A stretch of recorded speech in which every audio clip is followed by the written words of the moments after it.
વસંતાબેન સરપંચ તરીકે બિનરીફ થયા,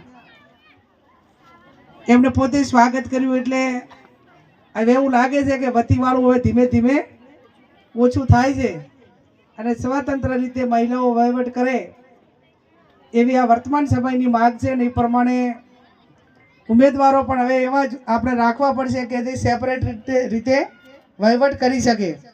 જિલ્લા તાલુકા પંચાયત પૂરતું તો બરાબર, પણ હવે 2029માં વિધાનસભા અને લોકસભામાં એ 33% મહિલા અનામત બિલ પસાર થઈ ગયું.